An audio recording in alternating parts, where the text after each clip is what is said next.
통계적인 의미에서 그리고 일반적인 의미에서 우리 인생이 언제 하나님을 영혼 깊이 만나는가?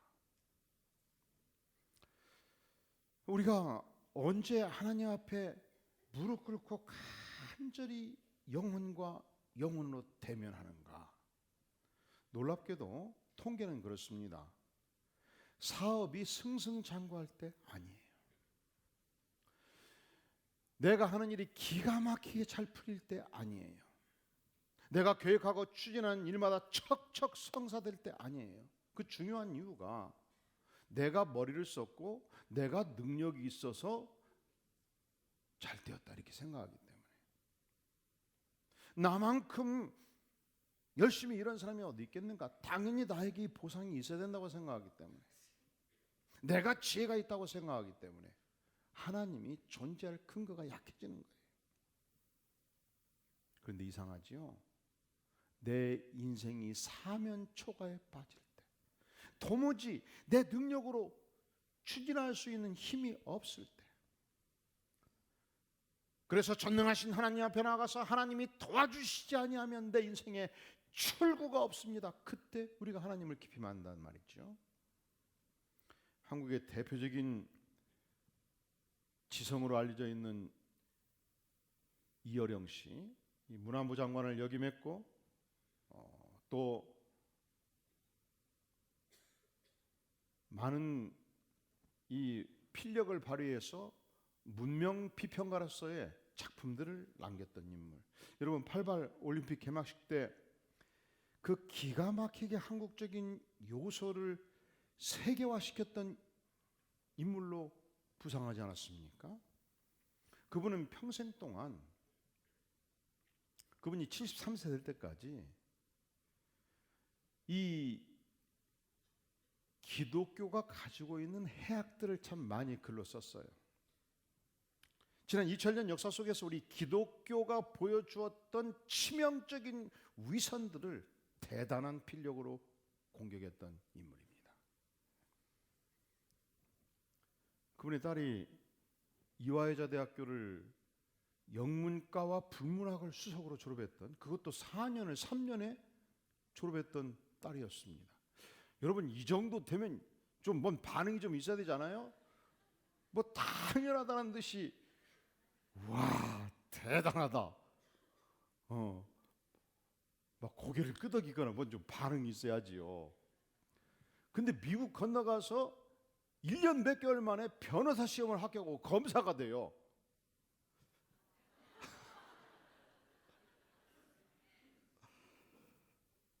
승승장구했어요.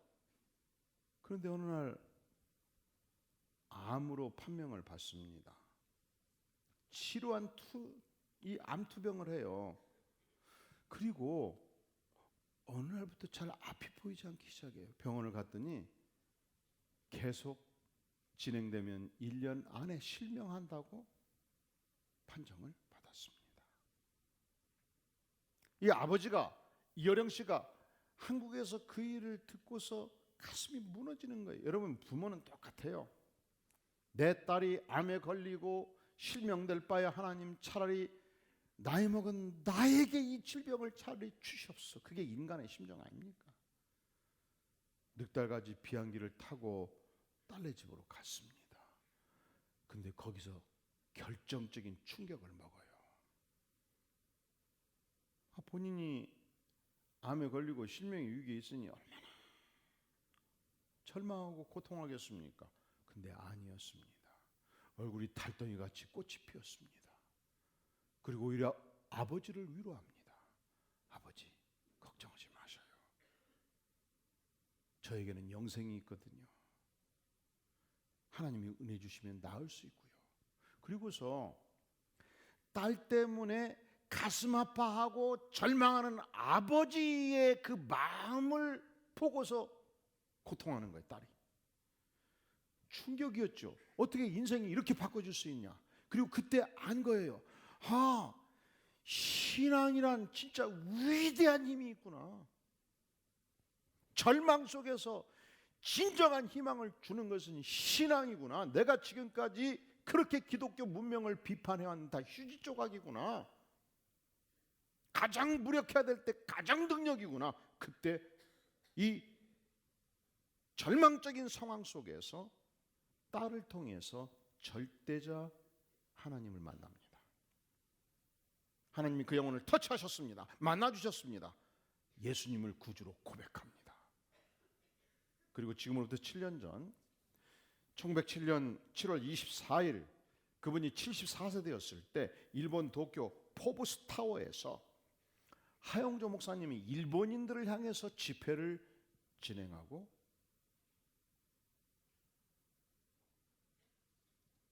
이어령 씨에게 세례를 베풀었습니다.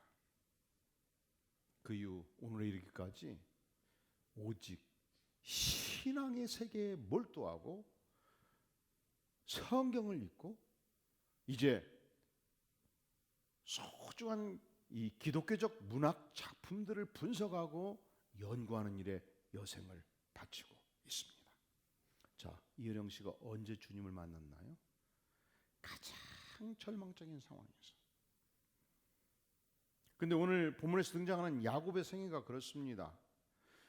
평생 함께 살았던 부모님을 떠나고 형을 떠나서 자기의 전 재산을 고향 브엘세바에 놔두고 혈련단신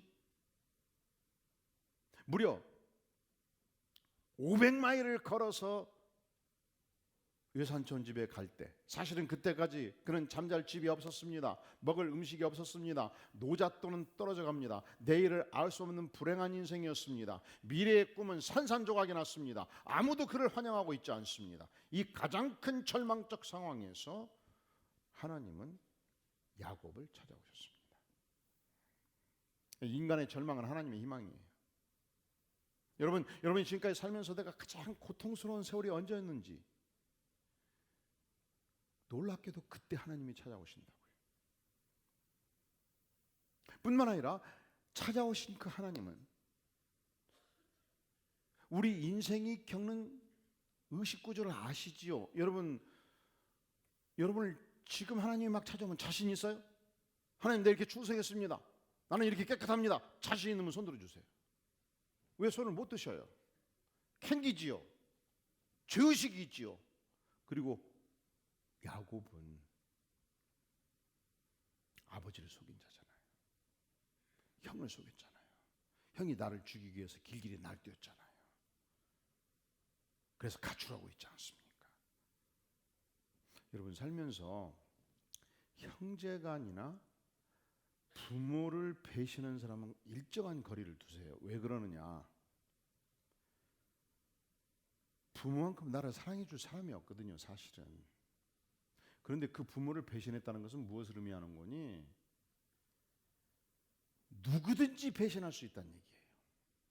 부모를 쉽게 배신하고 부모를 욕하는 사람은 가장 친한 친구의 등에 언제든지 칼을 꽂을 수 있는 거예요. 그건 일도 아닌 거예요. 모르는 사람을 사기치는 건 그건 다반사고. 그러니까 일정한 거리를 두셔야 돼요. 전도할 때 외에는. 야곱이 그런 인생이었어요. 근데 하나님이 야곱의 생애에 오셨을 때에 첫째로 하나님께서는 야곱을 향해서 교훈하지 아니하셨습니다. 훈계하지 아니하셨습니다. 혼내지 아니하셨습니다. 야단치지 아니하셨습니다. 야, 이 녀석아, 인생에서 아버지는 소중하다. 다시는 사기치지 말아라. 어떻게 형제간이 그럴 수 있냐? 혼내지 않았어요. 여러분, 우리가 자녀들을 기를 때 우리 어르신들은 보통 5명, 7명, 10명을 낳았습니다. 그러니까 첫애를 낳으면서 생각을 하는 거예요. 요놈이 잘못 크면 어떻게 되는 거지요? 동생들이 다 영향을 받아가지고 잘못 클 수 있어요. 요놈이 주먹을 쓰면 동생도 주먹을 쓸 수 있고. 그러니까 우리 어르신들은 첫애를 낳으면서 그 첫애를 향해서 남은 동생들까지 보면서 심하게 매주 치듯이 가다듬어 주기 시작해요. 조금만 잘못해도 혼내고 막 잡아주고. 그리고 막 사명감을 부르던 거예요. 너가 잘 때야 동생들이 잘 된다. 많이 들어보셨지요? 예? 네가 못되면 동생들 다 못된다 해서 막 조금만 실수해도 막 혼내주고 못하게 하고. 그렇게 막 20년을 막 15년을 열심히 키우고 막 10년을 열심히 키운데 그런다고 해서 기대하는 만큼 혼내는 만큼 잘 크나요?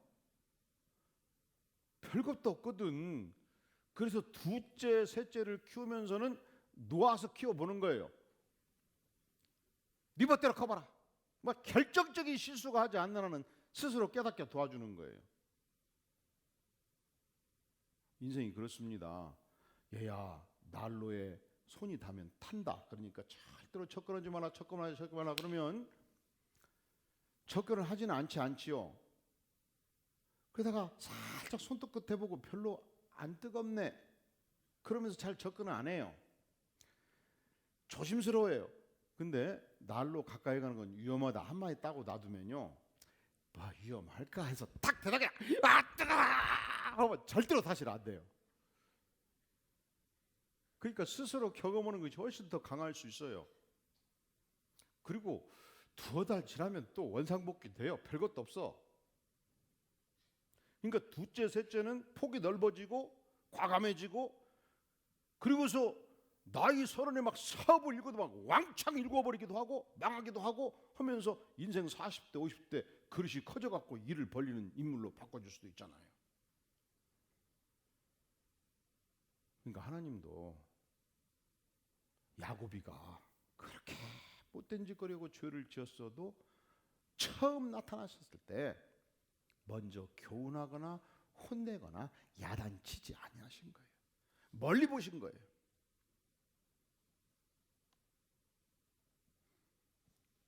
그리고 오히려 축복하십니다.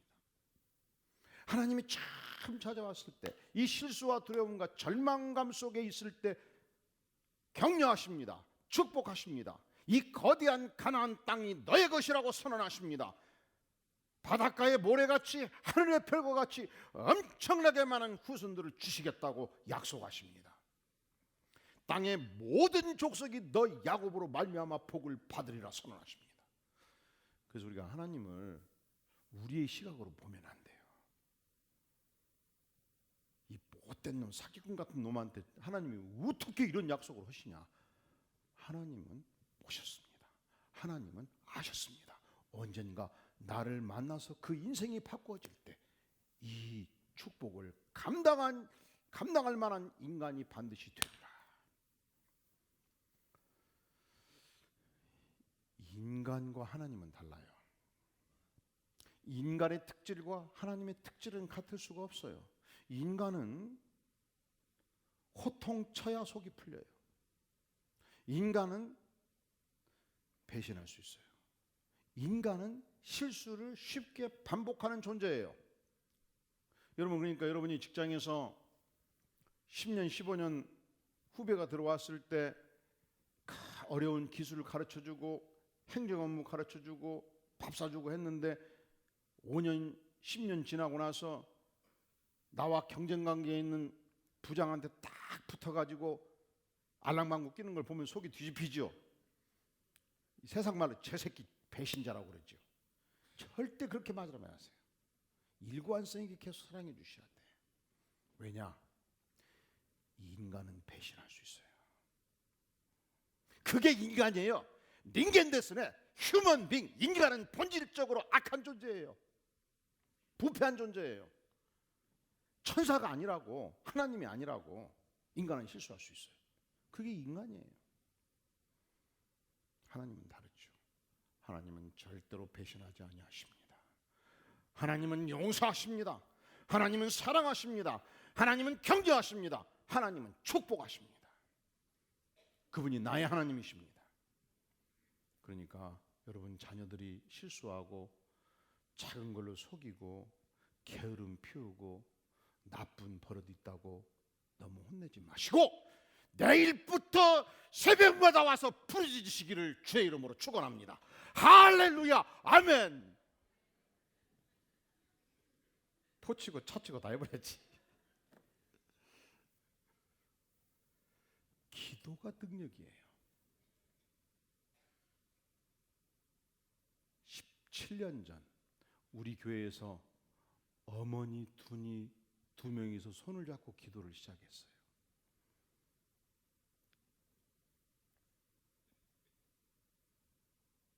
자녀를 위한 기도, 어머니의 기도. 우리 교회에서 최초로 개척할 때 기도를 시작했어요. 짝기도. 그런데 정확한 것은 아니에요. 통산 500여 교회에서 1만 명 이상이 기도를 하고 있어요. 여러분 오늘 왜 이렇게 놀리질 않아요? 그러면 야 좀 하고 그게 멋이다냐 하고 놀라운 일 아니에요?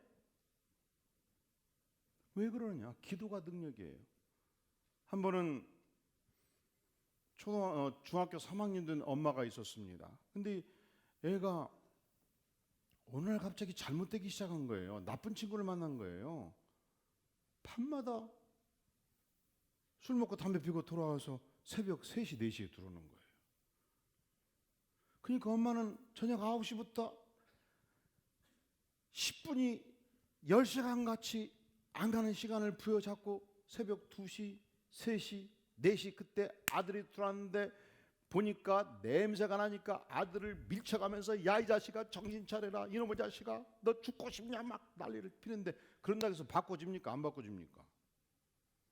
어떻게 아셔야 안 바꿔주는지? 그러니까 너무 고통이 깊던 차에 옆집 아줌마가 얘기를 하는 거예요. 우리가 자녀들을 위해서 기도하고 있다고. 그러니까 빌었어요. 나도 좀 끼워주라. 나도. 내가 못 살겠다. 죽겠다. 이분은 예수님을 전혀 안 믿는 분, 하나님도 전혀 모르는 사람, 교회 나간 적이 없는 사람이에요. 그래서 끼워줬어요. 하나님도 모르고 안 믿으면서 그냥 내가 속이 답답하니까 기도를 한 거예요. 기도가 살 길이 아니겠습니까? 근데 이상하지요. 하나님도 모르고 예수님도 모르는데 그 기도만 하고 나면 속이 시원하네. 여러분 콜라만 먹어야 속이 시원합니까?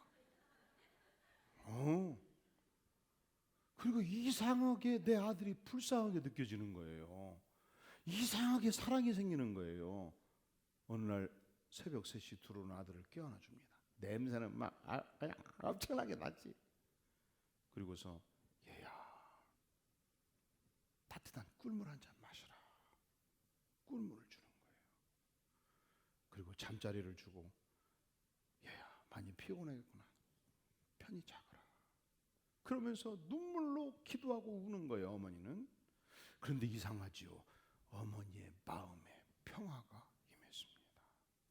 믿지 않는 엄마의 가슴에 하나님의 평화가 임한 거예요. 하나님이 만나주신 거예요. 믿지 않는 아들의 가슴 속에 성령의 은혜가 임한 거예요. 어머니가 변하고 아들이 변하기 시작한 거예요. 그러면서 예수님을 영접합니다. 세상에 모르는 하나님께 기도하다가 예수님을 영접한다니까 참 별일이 다 있어요. 그렇게 소문이 나서 옆집 아줌마가 기도하고 또 그 옆집 아줌마가 기도하고 그러다가 17년이 지나니까 그냥 전국에 도시마다 교회마다 기도하는 팀들이 형성이 되었습니다. 우리 교회는 3월 23일 월요일 10시 6주 동안 또 이 훈련을 할 거예요. 따라해 볼까요? 언제든지 기도가 능력입니다. 내일부터 반드시 기도하겠습니다. 새벽 5시에 오겠습니다. 할렐루야. 성가대원은 다 오셔서 축복받으시기를 주의 이름으로 축원합니다. 할렐루야. 우리 교회는 그렇지 않은데 다른 교회는 그런 얘기들을 많이 해요. 목사님들이 모이면 성가대원들은 찬양만 좋아라 한대요. 성가대원들은 찬양 연습생으로 예배 드린 거 외에는 잃지 않는데요. 성경 공부도 안 하고 기도회도 안 하고. 성가대원들은 다른 교회는 그런데야. 그래서 이제 이번 기회에 우리 교회는 그렇지 않다는 것을 입증을 할 거예요. 할렐루야. 아멘.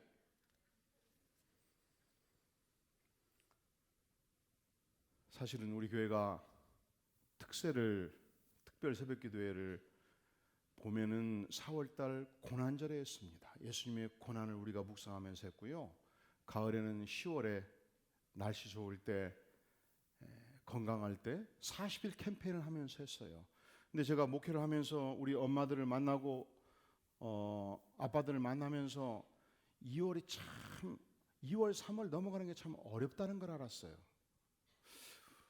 요 녀석이 3살인데 4살 때 어린이집을 가는데 요즘 어린이집에 가면 딱 이게 막 그 텔레비에 나오니까 가슴이 불안한 거예요. 과연 한 번도 엄마를 떨어진 적이 없는 내 딸이 과연 어린이집에서 잘 적응할까? 유치원을 마치고 1학년을 가는데 과연 선생님이 내 아들을 잘 대해줄까? 초등학교 4학년 아들이 지난 1년 동안 아무리 봐도 잘못한 것이 없는데 왕따를 당했어요. 그렇게 어렵게 학교를 안 가려고 그러고 5학년 때만큼은 정말 내 아들과 마음 맞는 친구 한 명만 있으면 좋겠다. 왜 선생님은 4학년 때 그 문제를 몇 번 얘기했는데도 들은 척도 안 하시는가? 좋은 선생님 만났으면 참 좋겠다. 이게 2월 3월 겪는 엄마들의 고통이더란 말이죠. 그래서 우리가 아파하지 말고 기도하자. 하나님께 부르짖어 기도하자. 언제든지 무엇이 능력이다? 기도가 능력이다. 그래서 그냥 교회 목회 플랜 전체를 뒤엎어버린 거예요. 학기 시작할 때 하자. 기도로 무장하고 시작하자. 지난주 축전에서 할 때는 제가 안수기도를 많이 하다 보니까 마지막 날 한 40명을 하니까 여러분이 볼 때 이제 기도해 주는 거 별거 아니잖아요. 근데 목사로서는 설교 끝나고 한 40명을 하다 보니까 완전 탈진이 돼가지고 하루 일을 끝내버렸더라고. 하루 에너지가 6시에 끝나버렸어요. 6시 반에. 뭔 일을 할 수가 없어. 에너지가 없어갖고. 그리고 여러분 내일 지금 이 본당을 꽉 채워서 우리 어린이 250명의 성인 성도 400명이 꽉 예배를 드릴 때 저는 상상하면 하나님이 줄 줄을 믿습니다. 그럴 때 어린이 중심의 설교를 해야 되겠어요? 어른 중심의 설교를 해야 되겠어요? 그렇지요. 그래서 지난 일주일간 제가 이 영상 컷 첫날 24개 통산 80개를 소화해가지고 날마다 어린이 선교를 연구해가지고 제가 했습니다. 근데 아무도 은혜 받았다는 얘기를 안 해요. 그래서 실패한 줄 알았어요. 나는 죽으라고 했고 효과는 별로 없고. 그런데 김자 들어가고 끝에가 태자 들어가라 집사님 어저께 와가지고 목사님 설교 대박이었어요. 대박. 그 얘기를 첫날 해야지 왜 오늘이요. 여러분 좋은 얘기를 초작에 해버려야 돼. 초작에.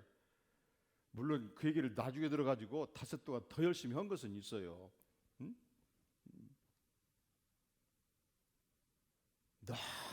너무너무 우리 김자 태자 집사님 가족이 은혜를 받은 거예요. 내 딸이 초등학교 3학년 된 딸이 은혜 받으면 엄마는 3배로 은혜를 받는 거예요. 초등학생들이 은혜 받는 설교는 반드시 성인도 은혜를 받아요.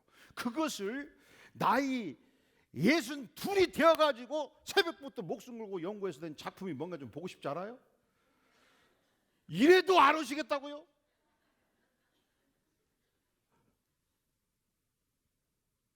따라해 볼까요? 기도할 때 은혜 주십니다. 할렐루야. 그런데 어머니 기도 중요하지요. 아버지 기도 중요합니다. 또 제가 목사로서 안수기도 중요하지요. 더 중요한 것이 있어요. 본인이 기도하는 거예요. 누가 기도한다고요? 본인의 기도가 가장 강력한 거예요. 그러니까 우리 자녀들이 일찍부터 하나님께 나아가서 무릎 꿇고 기도하는 축복을 누리도록 초등학교 2학년, 3학년, 5학년, 중학교 1학년, 3학년, 고등학교 1학년, 2학년 이 시절에 새벽마다 하나님께 나아가서 하나님 내 인생이 이렇습니다. 나에게 이런 비전을 주셨습니다. 내 인생을 이렇게 인도하여 주시옵소서. 간절히 기도했던 새벽을 뚫고 나와서 기도했던 행복한 추억의 박물관을 만들어 주시라. 이 연설은 강력하게 주장하는 바입니다. 할렐루야.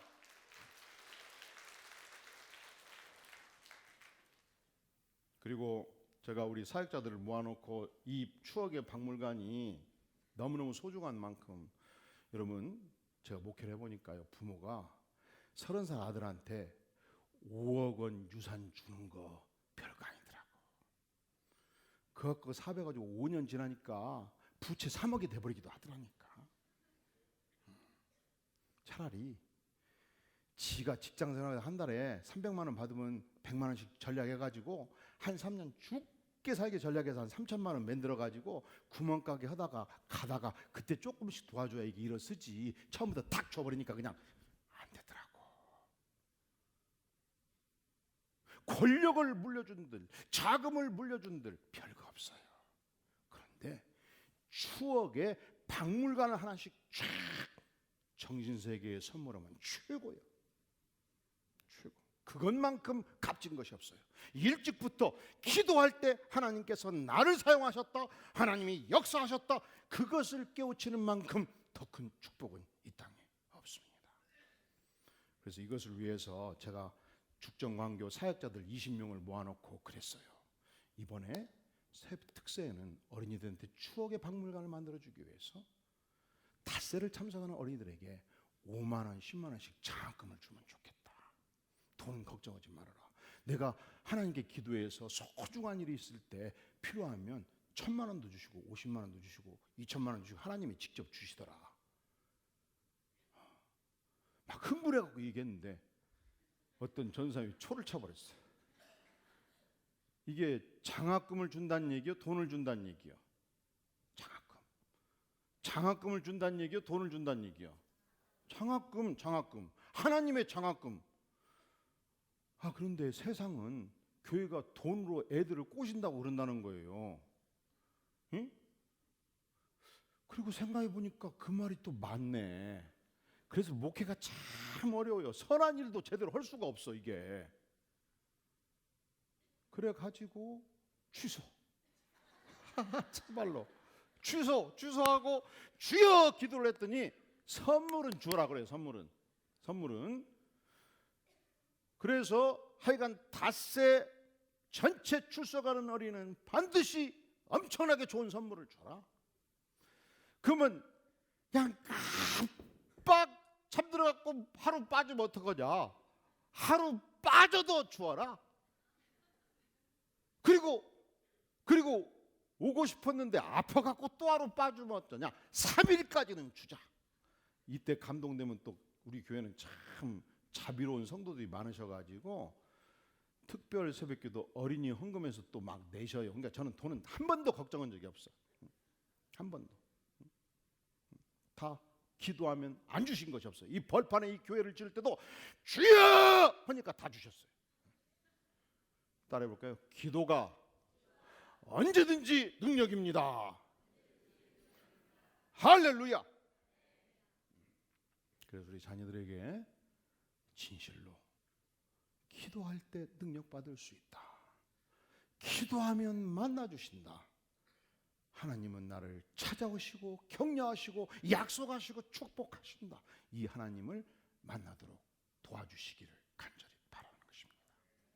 자, 야곱이 지금 고향 산천을 떠나서 새 출발할 때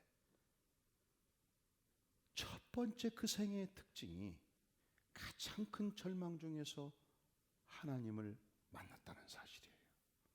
그가 고향 산천을 떠나서 새 출발할 때 두 번째 놀라운 특징이 있습니다. 그것은 고향을 완전히 떠났다는 점에서 과거 청산을 해버린 거예요. 우리 인생의 미래를 향해서 강하게 일어서려면요, 내가 죄 지었던 그 땅, 나의 과거의 처절한 실패, 쓰라린 상처, 고통의 세월을 십자가에 다 통째로 묻어버리는 것입니다. 기억지도 하나님이 안 하셔요. 십자가에서 용서하시면 마치 동이 서에서 먼 것처럼 모든 죄를 다 용서해 주신다고 약속하셨습니다.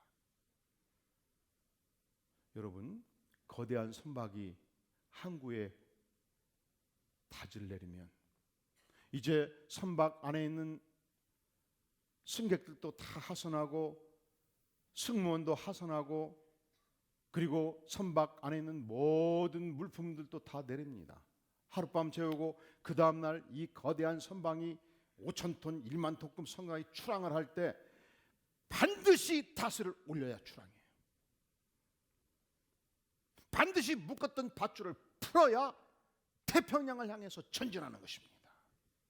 우리 인생이 하나님 앞에서 쓰임받기 위해서는 내 인생의 죄악, 내 인생의 과거, 내 인생의 상처, 내 인생의 실패, 내 인생의 고통 모두 십자가에 묻고 닷을 올리고 나아갈 때 전진하는 위대한 생애를 살게 되는 것입니다. 그때 하나님 우리를 만나 주셔요. 용기를 주셔요. 변화를 주셔요. 실제는 인간이 잘 안 변합니다. 실제는 성격도 잘 안 변해요. 개성도 잘 안 변해요. 이 도구 캐릭터가 잘 안 변해. 인격도 잘 안 변하고 기질도 잘 안 변해요. 40대 50대 바빴던 친구들이 60대 넘어가면서 그렇게 동창들이 자주 모이잖아요.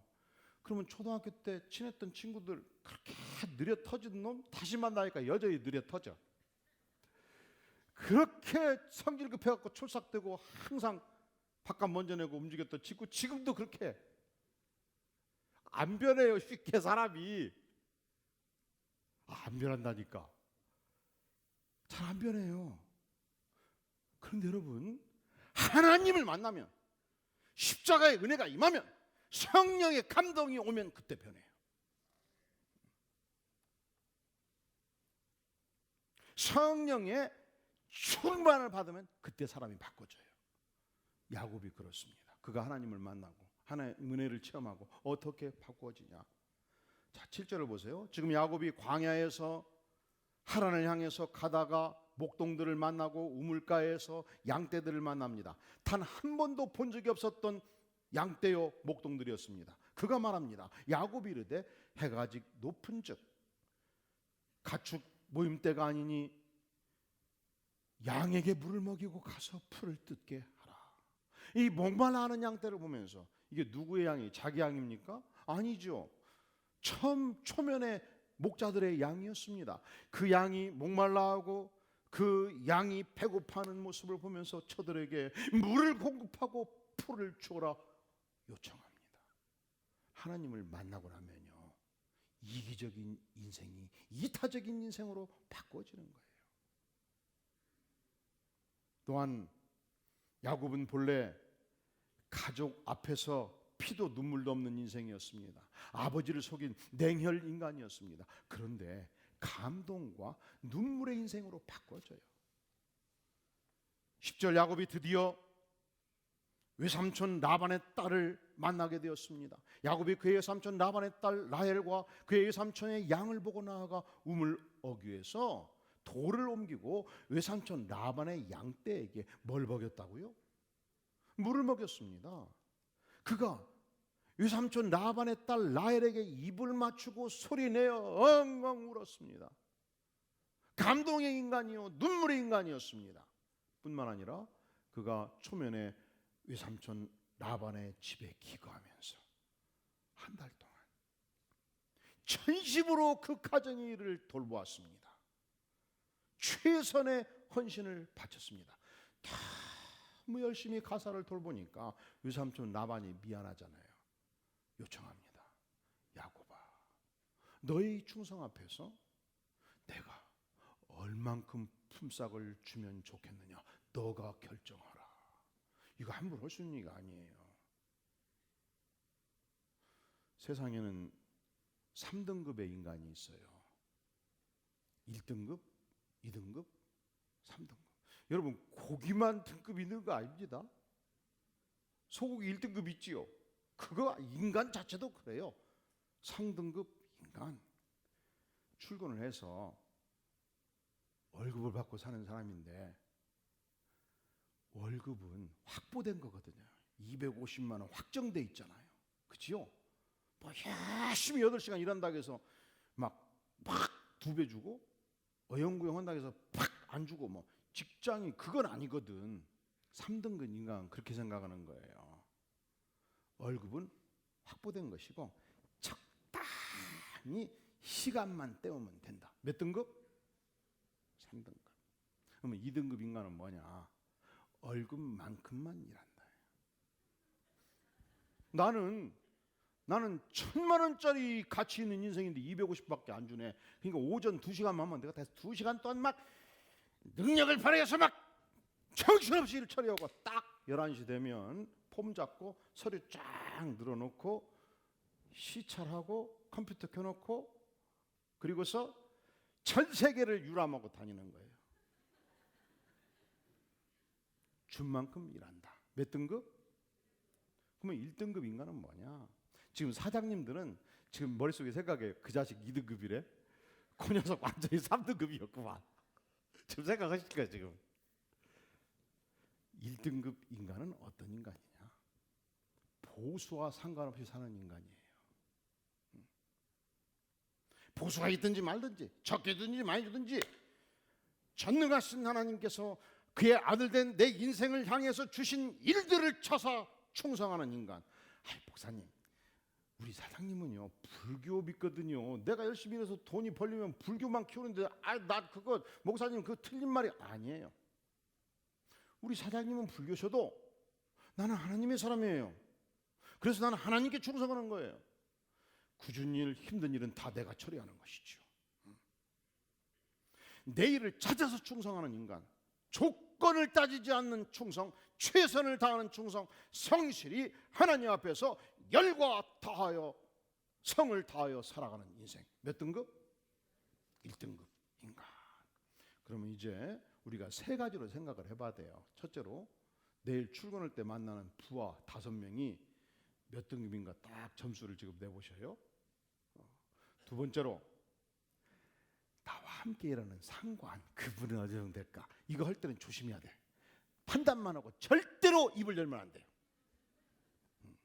그리고 세 번째, 이게 가장 중요한데, 나는 몇 등급 인간인가? 저는 우리 안디옥 교회 성도님들은 예수 믿고 축복받았기 때문에 다 특등급 인생이라고 확실하게 믿었습니다. 할렐루야. 그래서 어제 새가족 잔치를 5층에서 하고 2층에서 성경 공부를 하는데 이 새가족 멤버들한테 자신 있게 제가 얘기했습니다. 새가족 성경 공부가 끝나면은 이제 우리 교회의 봉사의 원리를 얘기하고 우리가 하나님께 충성하면, 하나님의 몸인 교회에 충성하면 반드시 하늘에서 상급을 주십니다. 믿습니까? 그래서 여러분들이, 우리 교회는 각 부서마다 섬기는 자들이 넘쳐버리기 때문에 제가 절대로 누구는 어디 사십시오 얘기 안 할 거예요. 기도해 보시고 지금 안 해도 되니까 봉사처를 찾아서 충성하면 하나님이 은혜를 주십니다. 그리고 이렇게 얘기했어요. 사실은 우리 교회가 900평인데 우리가 직접 청소하기 가장 어려운 계단만 빼놓고 다 전체를 우리 성도들한테 분양해 줬다고. 그래서 교회 건물이 깨끗하다고. 맡은 대로 충성할 거니까. 그렇게 하고 이제 기도하고 밥 먹으러 탁 올라갔는데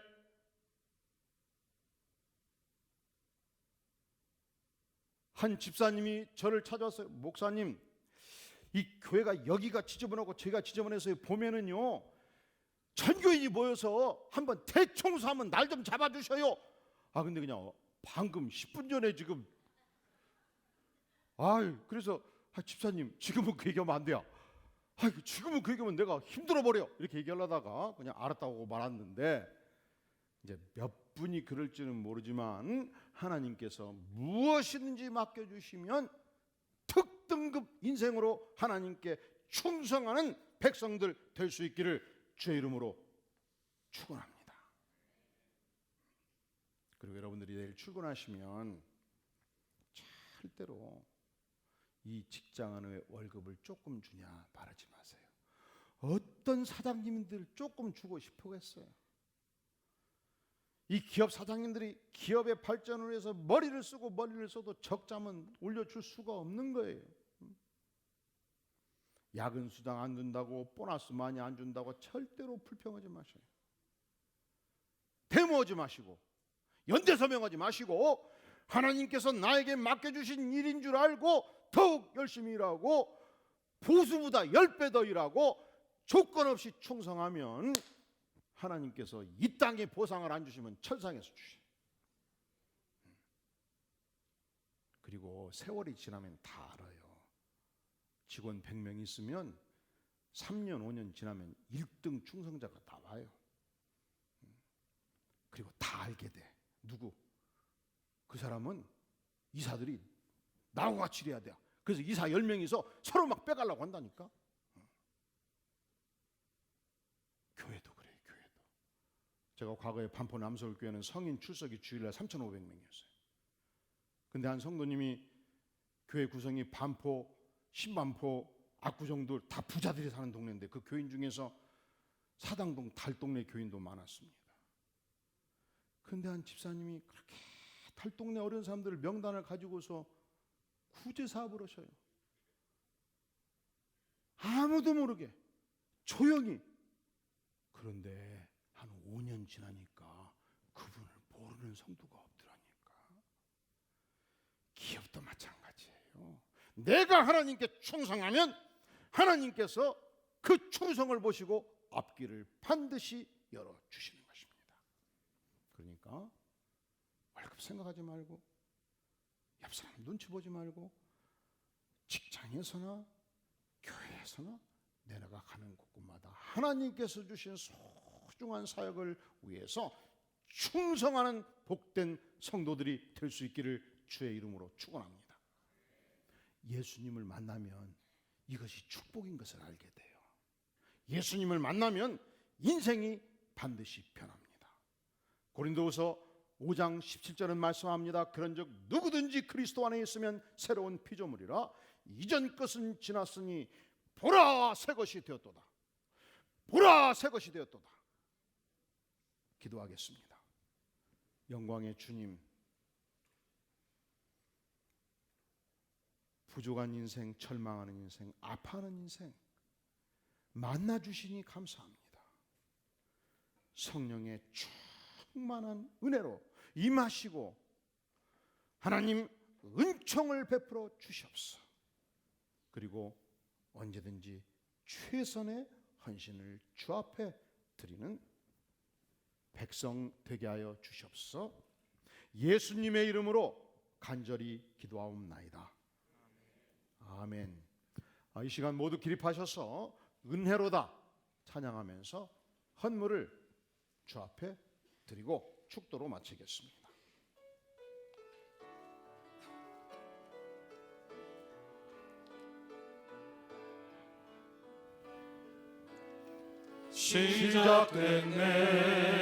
시작됐네 우리 주님의 능력이 나의 삶을 다스리고 새롭게 하네 자유하네 죄와 사망으로부터 나의 삶은 변하구나 충만해 은혜로다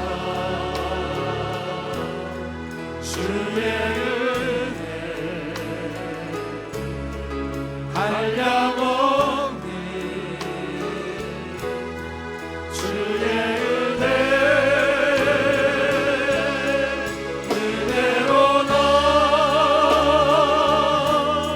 주의 은혜 변함없는 신실하신 주의 은혜 시작됐네 우리 주님의 능력이 나의 삶을 다스리고 새롭게 하네 자유하네 죄와 사망으로부터 나의 삶은 변하구나 충만해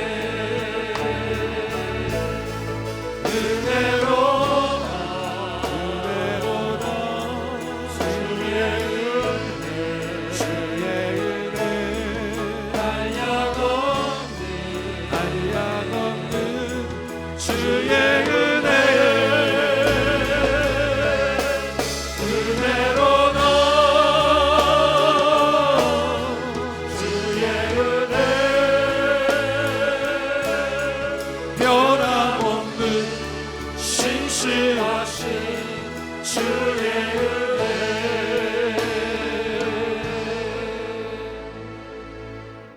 영광의 주님, 죄 많고 부족한 인생 주께서 십자가의 보혈로 모든 죄를 녹여주시고 실수와 허물을 용서하시며 아들 삼아주시며 인생의 비전과 목표를 주시니 진실로 감사를 드립니다.